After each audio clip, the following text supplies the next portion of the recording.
Donc cette vidéo va pas vous apprendre à faire 400 € par mois sur Vinted, je suis désolée, car moi-même je ne fais pas 400 € par mois sur Vinted.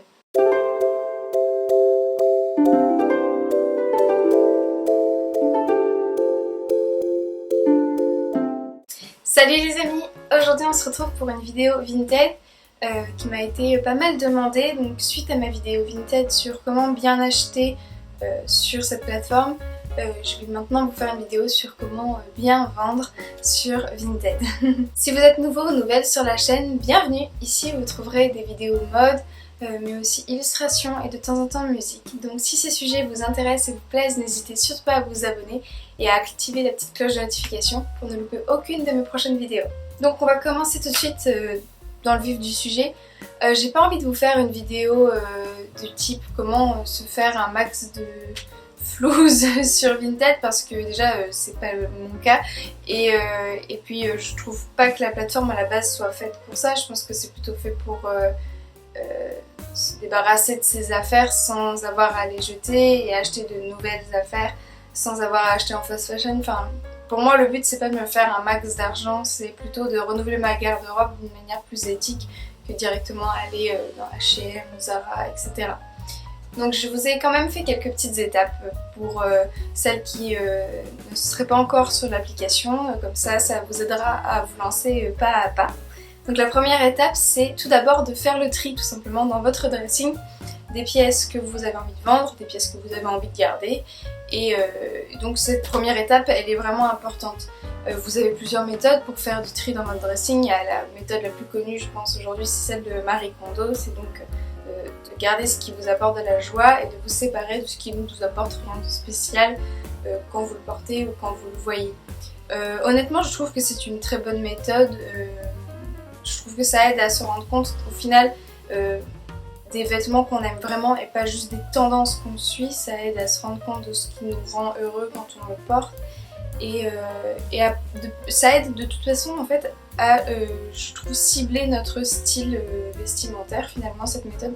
Donc pour moi c'est une bonne méthode de tri, mais il en existe plusieurs, donc voilà, n'hésitez pas à regarder, il y a plein de vidéos sur comment trier ses affaires. Une fois que vous avez fait votre tri et que vous avez une pile de vêtements que vous souhaitez vendre, vous pouvez aussi faire une pile de vêtements que vous souhaitez donner directement à Emmaüs, à la Croix-Rouge, à des associations.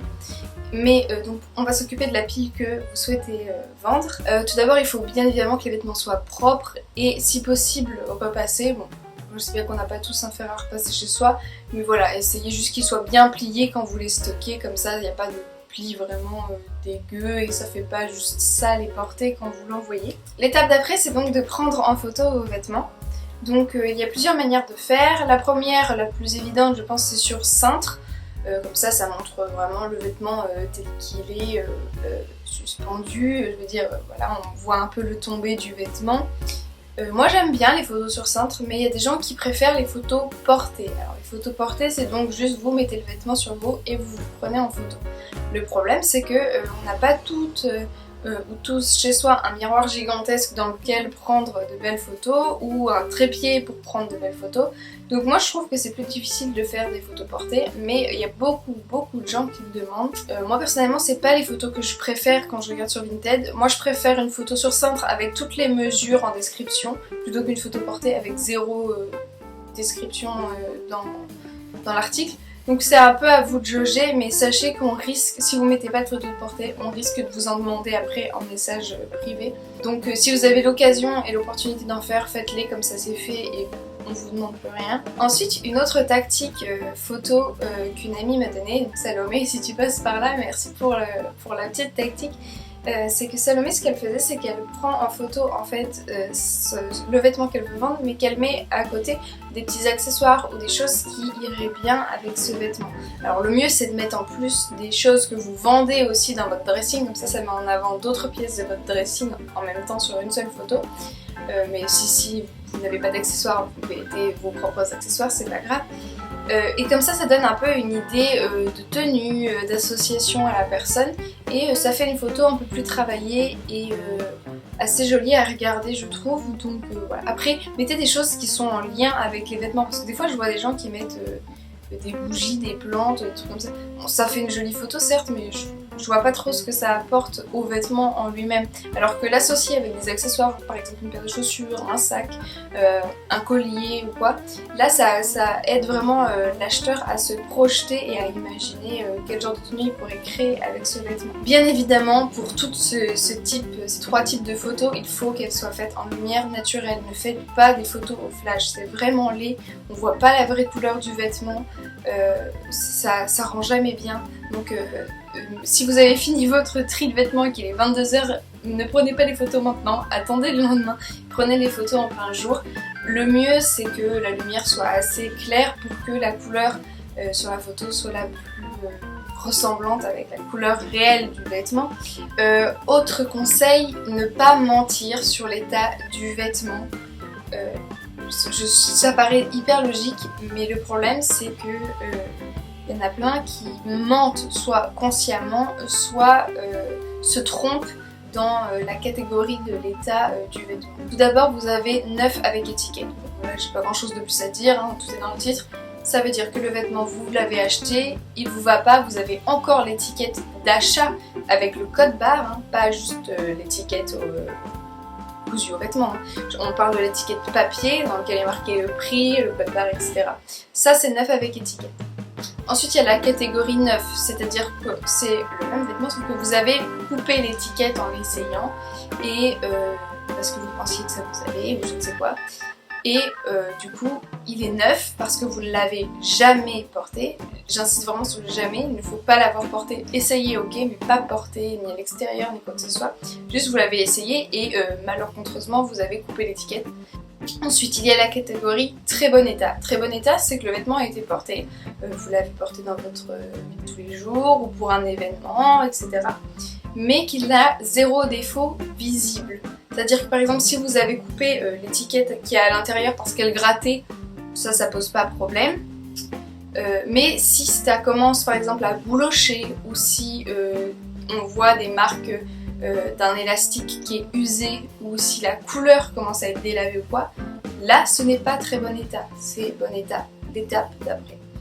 Donc très bon état, c'est vraiment que de l'extérieur le vêtement est impeccable, qu'il est toujours utilisable et qu'il est presque comme neuf, sauf que vous l'avez porté quelques fois.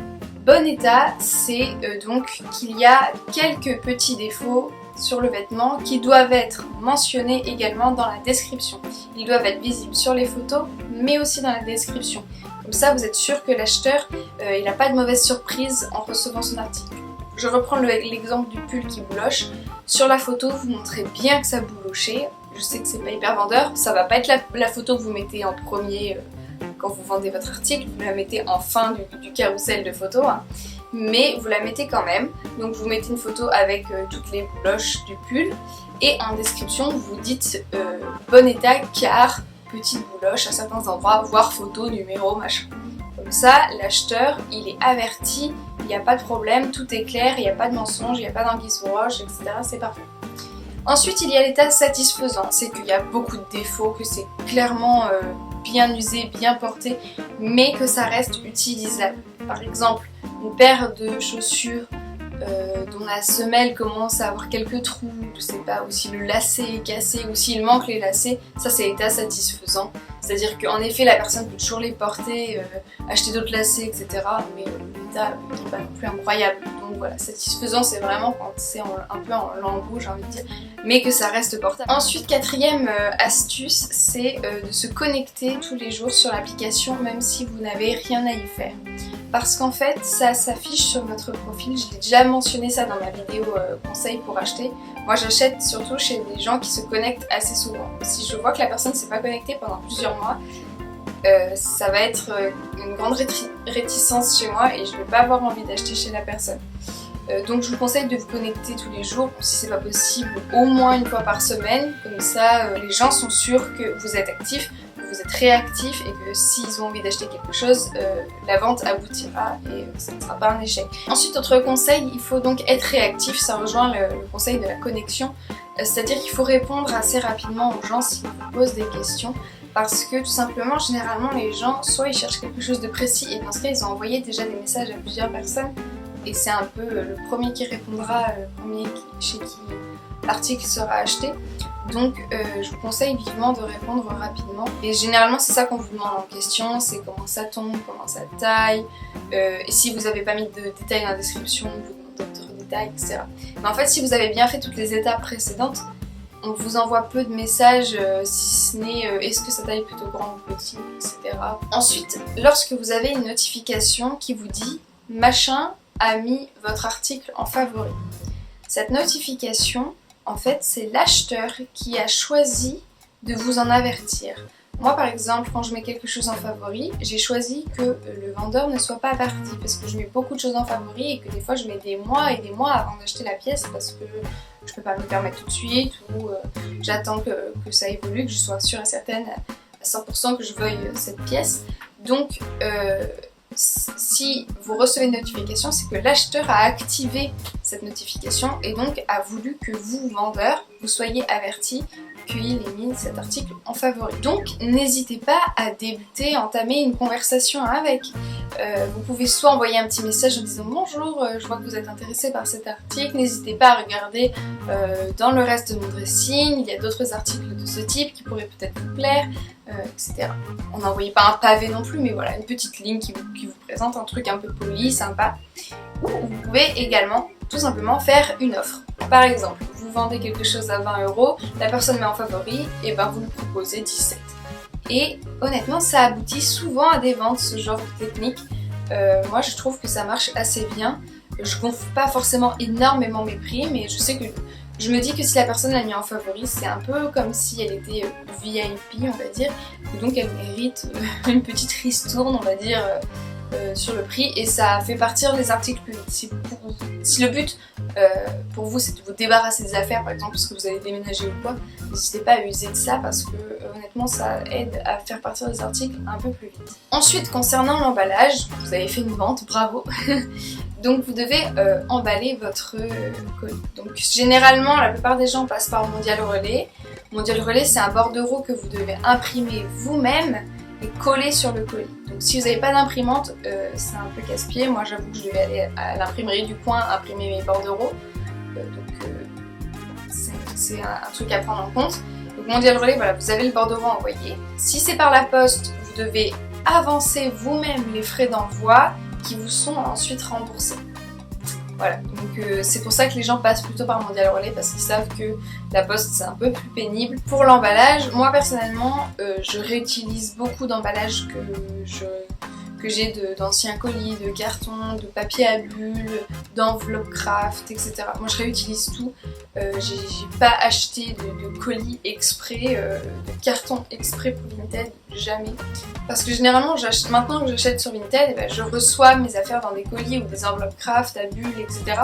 Et je les conserve tout simplement et je les réutilise. Je recolle un nouveau bordereau dessus, je les réutilise et voilà. Donc je vous incite vraiment à faire ça parce que c'est encore plus économique, ça vous fait pas perdre de l'argent à dépenser dans des emballages hyper sophistiqués ou quoi.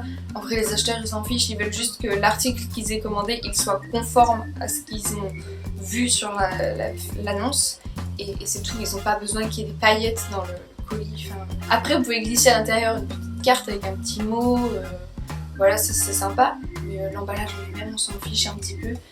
Moi j'essaie de faire en sorte que l'emballage soit facile à ouvrir parce que je sais qu'il y en a des fois qui est en turbane de scotch et on ne sait pas comment l'ouvrir, on a trop peur de couper le vêtement dedans.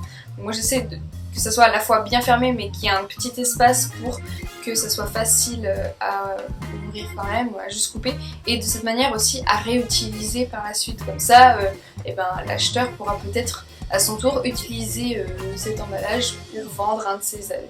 Bon bah voilà, c'en est tout pour ces petits tips pour vendre sur Vinted. J'espère que ça vous aura été utile. Honnêtement, je vais pas vous mentir, hein, je vends pas tout le temps, je vends pas tous les mois, mais de temps en temps, je fais une petite vente, etc. Et quand je vois que ça met plus de 3 mois, que l'article est là depuis plus de 3 mois et qu'il ne se vend pas, j'enlève l'annonce et je la reposte comme ça. Il revient en haut des recherches, mais sinon je vends pas des 1000 et des 100 déjà parce que j'ai pas non plus 36 000 articles sur mon Vinted, voilà. Mais en fait je voulais vous donner des bons tips pour être un bon vendeur et pas une espèce d'arnaqueur qui prend les gens pour des pigeons parce que je trouve ça trop triste sur une application comme ça où il y a plein de gens, plein de bonne volonté qui veulent vraiment faire un pas en avant vers la seconde main et après vous recevez un truc qui vous déçoit, bah forcément ça vous incite pas à continuer vers la seconde main, ce genre de comportement. Donc voilà, j'incite vraiment les futurs vendeurs et les futures vendeuses à être le plus honnête possible. C'est vraiment mieux comme ça et tout le monde en sort gagnant plutôt que si vous commencez à mentir. En plus vous aurez des évaluations négatives, donc ça vous apportera rien. Donc voilà mes petits tips. En gros, le plus gros tip c'est être honnête et faire des belles photos, hein. C'est surtout ça. Donc si cette vidéo vous a plu, n'hésitez pas à la partager autour de vous car peut-être qu'elle sera utile aussi à d'autres personnes. Donc voilà, n'hésitez pas à la partager et puis je vous dis à très bientôt dans une prochaine vidéo. Et en attendant, prenez soin de vous. Bye!